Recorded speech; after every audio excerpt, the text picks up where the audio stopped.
Hello friends, எல்லாருக்கும் வணக்கம். இன்றைக்கி வடி பிரியாணி எப்படி குக்கரில் பண்ணலான்றது தான் பார்க்குறோம். இது நீங்கள் குக்கரில் பண்ணலாம், இல்லைனா வந்துட்டு நம்ம நார்மல் பாத்திரத்தில் கூட பண்ணிக்கலாம். பிரியாணி பாத்திரத்தில் பாருங்கள் எப்படி வந்திருக்குன்னு பாருங்கள். அடியில் கொஞ்சம் கூட ஒட்டலை, அதுவும் இல்லாமல் நல்லா உதிரியாக வந்திருக்கு. சிக்கனுமே வந்துட்டு நல்லா பூ மாதிரி வந்திருக்கு. இது வந்து நாட்டுக்கோழி பிரியாணி. ஸோ இது எப்படி பண்ணணுன்றது நான் ஸ்டெப் பை ஸ்டெப்பாக பண்ணியிருக்கேன். ஸ்கிப் பண்ணாமல் பாருங்கள். அப்போ தான் வந்துட்டு உங்களுக்கும் இந்த மாதிரி உதிரியான பிரியாணி கிடைக்கும். ரொம்பவே நல்லா இருந்துச்சு, செம்ம டேஸ்ட்டாக இருந்துச்சு. இதில் சொல்லியிருக்க குவான்டிட்டி, வாட்டர் லெவல் எல்லாமே வந்துட்டு ஃபாலோ பண்ணுங்கள். உங்களுக்கும் சூப்பரான பிரியாணி கிடைக்கும். வீட்லேயுமே வந்து எல்லோரும் சொல்லுவாங்க செம்மையாக இருக்குது அப்படின்னு சொல்லிட்டு. ஸோ ஒரு முறை இந்த மாதிரி ட்ரை பண்ணி பாருங்கள். இது எப்படி பண்ணணுன்றதை வந்து இப்போ பார்ப்போம். பாருங்கள் எந்த அளவுக்கு உதிரியாக இருக்குதுன்னு சொல்லிட்டு. இருங்க, இதில் இருக்க சிக்கனை காமிக்கிறேன் பாருங்கள், எந்த அளவுக்கு வெந்து வந்திருக்குன்னு உங்களுக்கே தெரியும். நல்லா பூ மாதிரி வந்துருந்துச்சு.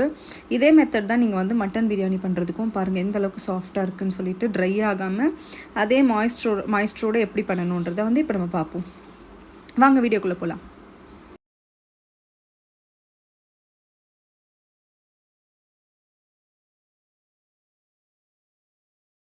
ஸோ ஃபஸ்ட்டு ஒரு கப் தான் நான் இதில் வந்து பண்ண போகிறேன். பெரிய கப்பாக எடுத்துக்கிட்டேன். இது வந்து அளவில் பார்த்தோன்னா 1/4 கிலோ இருக்கும். ஸோ 1/4 கிலோவுக்கு வந்து நான் சிக்கன் 1/2 கிலோ போட்டு பண்ண போகிறேன். ஃபஸ்ட்டு வந்து அரிசியை வந்துட்டு பாஸ்மதி ரைஸ் வந்து ஒரு 1/2 அன் ஹவர் ஆச்சு வந்து நம்ம ஊற வைக்கணும். அப்போ தான் அது வந்து நல்லா சாஃப்டாக இருக்கும், ரைஸு உடையாமலும் வரும். இது வந்து நிறைய பேர் வந்து பாஸ்மதி ரைஸ் எப்படி கழுவணும்னு கேட்டிருந்தாங்க. நார்மலாக அரிசி நம்ம நல்லா அழுத்தி கழுவும்ல, அந்த மாதிரிலாம் கழுவக்கூடாது. கொஞ்சம் நல்லா சாஃப்டாக இந்த மாதிரி நல்லா தேய்ச்சி நல்லா சாஃப்டாக ஒரு 4-5 தண்ணி நல்லா வாஷ் பண்ணி எடுத்து மூடி போட்டு ஒரு 1/2 அன் ஹவர், ஒரு 30 to 40 மினிட்ஸ் கூட நீங்கள் வைக்கலாம். எவ்வளோ நேரம் ஊற வச்சாலும் ரைஸ் நல்லாயிருக்கும். ஸோ நெக்ஸ்ட்டு பார்த்தோன்னா செய்கிறதுக்கான அளவு சொல்லிடுறேன். நம்மளோட கால் கையளவு வந்துட்டு புதினா, 1/4 கையளவு வந்துட்டு கொத்தமல்லி எடுத்துக்கோங்க. 2 மீடியம் சைஸ் வெங்காயம், இல்லைன்னா சின்ன வெங்காயம் எடுத்திங்கன்னா ஒரு 3 வெங்காயம். சின்ன வெங்காயன்றது நான் சின்ன வெங்காயம் சொல்லலை, ஐ மீன் அந்த சைஸில் சொல்கிறேன். 3 எடுத்துக்கோங்க. தக்காளி வந்துட்டு ஒரு 2 தக்காளி மீடியம் சைஸ் எடுத்துக்கோங்க. 3 பச்சை மிளகா. அதுக்கப்புறம் எத்தனை விசில் வைக்கணுன்னா, நாட்டுக்கோழி ஒரு 4 விசில் வச்சு வேக வச்சு எடுத்துக்கோங்க. மட்டனாக இருந்தீங்கன்னா ஒரு 6 விசில் வச்சு எடுத்துக்கிட்டு ஒரு பாத்திரத்தில் ஆயில், நான் வந்து தேங்காய் எண்ணெய் எடுத்துப்பேன். தேங்காய் எண்ணெய்ன்றது இன்னும் ஸ்பெஷலாக இருக்கும், நம்ம சாப்பிடும்போது அந்த வாசனை நல்லாயிருக்கும். அதில் வந்து 1 ஸ்பூன் வந்து நெய் ஆட் பண்ணிக்கோங்க. நெய் ஆட் பண்ணிவிட்டு அதில் வந்து ஏலக்காய், பச்சை மிளகா, கீரி வச்ச பச்சை மிளகா, அப்புறம் வந்துட்டு நம்மளோட வெங்காயத்தை நல்லா போட்டுட்டு நல்லா வந்து வறுக்கணும். இந்த பாத்திரம் ஏன் இந்த மாதிரி இருக்குன்னா, நான் வந்து சிக்கன் வேக வச்சு அது பாத்திரத்தை அப்படியே எடுத்துக்கிட்டேன், வாஷ்லாம் பண்ணல, எப்படியோ அதில் வந்து சமைக்க போகிறோன்றதுனால. ஸோ நல்லா வந்து இந்த பொன்னிறமாக வரணும்னு சொல்லுவாங்கள்ல, அந்த பக்குவத்துக்கு வரணும். அப்போ தான் வந்துட்டு பிரியாணி வந்து நீங்கள் கெடாமல் இருக்கும், ரொம்ப நேரத்துக்கு கெடாமல் இருக்கும். ப்ளஸ் அந்த வாசனையும் வந்து சூப்பராக இருக்கும். ஸோ அந்த வெங்காயம் வறுக்கிறதுல தான் வந்து அந்த ஹோல் பிரியாணியோட ஒரு இதே இருக்குது.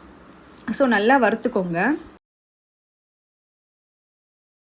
ஸோ நல்லா வறுந்து வந்ததும் அதில் வந்து கொத்தமல்லி இலையும், 1/4 பிடி சொன்னேன் இல்லையா, அது வந்து கொத்தமல்லி ப்ளஸ் புதினா 2த்தையுமே போட்டு நல்லா வந்து ஸ்மாஷ் பண்ணிக்கோங்க. நல்லா வந்து அது ஒரு மாதிரி ட்ரை ஆகணும், அது ரெண்டும் நீங்கள் வறுக்கிறதுல. ஸோ அந்த மாதிரி கொண்டு வந்துக்கோங்க.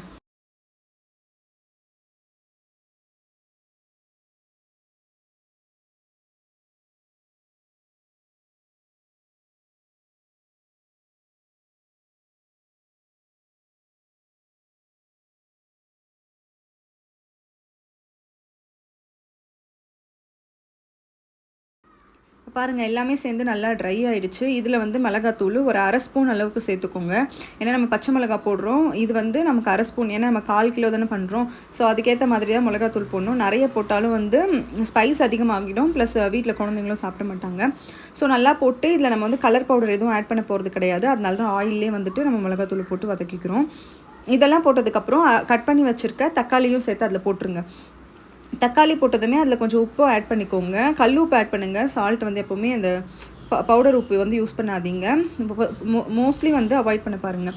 ஸோ எல்லாத்தையும் போட்டுட்டு நல்லா வதக்குனதுக்கப்புறம் அந்த தக்காளி வந்து நல்லா வெந்து வரணும். எல்லாமே ஒன்று கூடி நல்லா வெந்து பார்க்குறதுக்கு நல்லா அந்த தொக்கு மாதிரி இருக்கணும், அந்த கன்சிஸ்டன்சி வரணும்.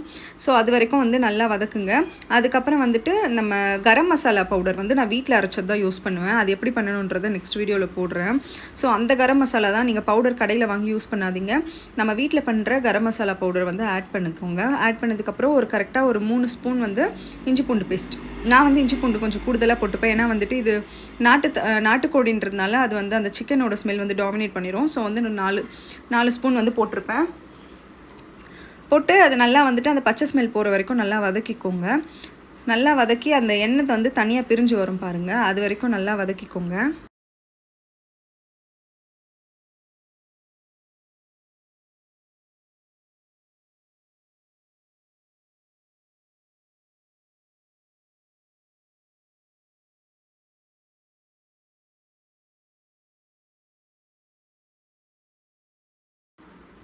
பாருங்கள் நல்லா வதங்கி எல்லாம் ஒன்று கூடி வந்திருக்கு. இந்த நேரத்தில் வந்து தயிர் கரெக்டாக வந்து 100 கிராம் தயிர், நான் வந்து 200 கிராம் ஸ்டார்டிங்கில் காமிச்சிருப்பேன்.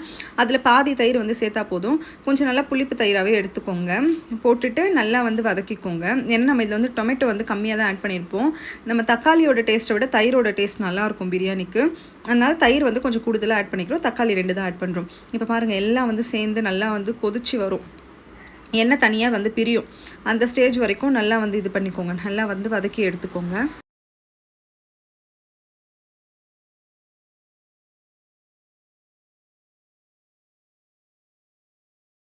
இப்போ பாருங்கள் நல்லா வந்து கொதிச்சு வந்திருக்கு. எண்ணெய் தனியாக பிரிஞ்சிருக்கு. இந்த நேரத்தில் வந்து நம்ம வேக வச்ச சிக்கனோ இல்லை வந்து மட்டனும் போட்டுக்கோங்க. இந்த நாட்டுக்கோழி பிரியாணிக்கு தான் நான் இந்த பக்குவத்தை சொல்லிட்டு இருக்கோம். ஸோ இது வந்து ப்ராய்லருக்கு வந்து நம்ம இந்த மாதிரி பண்ணக்கூடாது. அப்புறம் வந்து சிக்கன் நல்லா வெந்து ஒரு மாதிரி குழஞ்ச மாதிரி ஆகிடும். ஸோ இப்போ வந்து நீங்கள் வேக வச்சுருக்க, அதாவது 4 விசில் வச்சு வேக வச்ச நாட்டு சிக்கனை தூக்கி இதில் போட்டுருங்க. போட்டுட்டு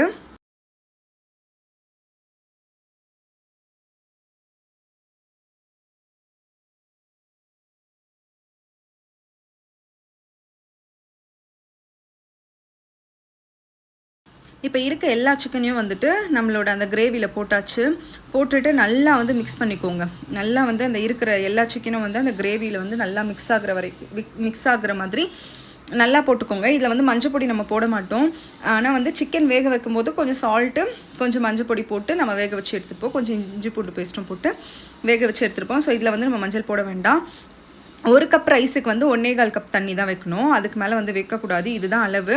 கரெக்டாக 1 கப் அரிசிக்கு 1.25 கப் தண்ணி. ஓகேங்களா? இது போதும். இதுக்கு மேலே வந்து நம்ம வைக்கக்கூடாது. ஸோ அந்த தண்ணியை பாருங்கள், 1.25 தான் நான் ஆட் பண்ணுறேன். ஊற்றிட்டு இன்னொரு சைடு வந்து வடித்து எடுக்க போகிறோம். ஸோ வந்து தண்ணி அரிசி போட்டுட்டு அதில் வந்து கொஞ்சமாக வந்து உப்பும் போட்டுக்கோங்க. போட்டுட்டு அதை வந்து நல்லா ஒரு சைடு கொதிச்சுக்கோங்க. நமக்கு நார்மலாக இருக்கிறத விட ஒரு 1லேருந்து 2 பங்கு நீளம் வந்தால் போதும். அதுக்கப்புறம் வந்து நம்ம எடுத்துடணும். அதுக்கு மேலே வேக வைக்கக்கூடாது, குழஞ்சிரும். ஸோ நமக்கு பார்த்தாலே தெரியும், நமக்கு முன்னாடி இருந்தது கொஞ்சம் எக்ஸ்ட்ராவாக வந்து லார்ஜாக இருக்கும். போட்டுட்டு அந்த அரிசியை தூக்கி இதில் போட்டுருங்க. அதுக்கு முன்னாடி இந்த சிக்கன் இருக்கு இல்லைங்களா, அந்த சிக்கன் போட்டதுமே வந்து ஒரு 10 மினிட்ஸ்க்கு அந்த சிக்கனை வந்து அந்த தண்ணியில் வந்து நல்லா வேக வச்சுருங்க. வேக வச்சதுக்கப்புறம் தான் இந்த அரிசியை தூக்கி நம்ம அதில் போடணும். ஏன்னா அந்த சிக்கன் இன்னும் கொஞ்சம் அந்த மசாலாவில் வந்து நல்லா வெந்து வரணும். அதுக்காக தான் ஒரு 10 மினிட்ஸ் நல்லா கொதிச்சதுக்கப்புறம் தான் இந்த அரிசியை வந்து அதில் போடணும். சரிங்களா? போட்டுட்டு இந்த அரிசியும் அந்த தண்ணியும் வந்து ஈக்குவலாக இருக்கணும். எனக்கு வந்து ஈக்குவலாக இல்லை. ஸோ நான் என்ன பண்ணேன்னா, வேக வச்ச தண்ணி இருக்கு இல்லைங்களா, அந்த தண்ணியை வந்து இதில் தூக்கி ஊற்றிட்டு 2த்தையும் ஈக்குவல் ஆக்கிட்டு அதுக்கப்புறம் ஒரு அரை மூடியை விட கொஞ்சம் சின்ன மூடி எடுத்து, ஏன்னா இது கால் கிலோ தான். ஸோ வந்து அதை விட அரை மூடியில் பாதி அந்த லெமனை எடுத்து அதில் ஊற்றிக்கோங்க. நல்லா புழிஞ்சிட்டு ஈக்குவலாக தண்ணி இருக்குது பாருங்கள். இதை விட அதிகமாகவும் இருக்கக்கூடாது. அரிசி வந்து தண்ணியை தாண்டியுமே இருக்கக்கூடாது. நல்லா வெந்து வராது. ஸோ குக்கரை போட்டு நல்லா மூடிக்கோங்க. விசில்லாம் நம்ம வந்துட்டு போட்டு வைப்போம். ஆனால் விசில் வரணுன்ற அவசியம் இல்லை. கரெக்டாக 15 மினிட்ஸ் வந்து சிம்மில் வச்சு க்ளோஸ் பண்ணி அப்படியே விட்டுட்டு ஒரு 20 to 30 மினிட்ஸ் அப்படியே விட்டுருங்க. அதாவது 15 மினிட்ஸ்க்கு அப்புறம் ஆஃப் பண்ணிடுங்க. ஆஃப் பண்ணதுக்கப்புறம் வந்துட்டு 15 மினிட்ஸ்லேருந்து ஒரு 20 மினிட்ஸ் அப்படியே வந்து குக்கரை கேஸ்லேருந்து எதுவுமே ஓப்பன்லாம் பண்ணக்கூடாது. அப்படியே விட்டுருங்க. விட்டுட்டு அதுக்கப்புறம் ஓப்பன் பண்ணி பார்த்தீங்கன்னா நல்லா உதிரியான பிரியாணி வந்து உங்களுக்கு ரெடியாக இருக்கும். பாருங்கள், இதில் வந்து அடி பிடிச்சும் இருக்காது. பிரியாணியும் நல்லா வெந்து வந்திருக்கும். நான் இந்த வீடியோ ஸ்டார்டிங்லேயே காமிச்சிருப்பேன். அடி பிடிச்சிருக்காது. சிக்கனுமே வந்து நல்லா வெந்திருக்கும். அது வந்து நல்லா உப்பெல்லாம் ஏறி ரொம்ப நல்லாயிருக்கும்.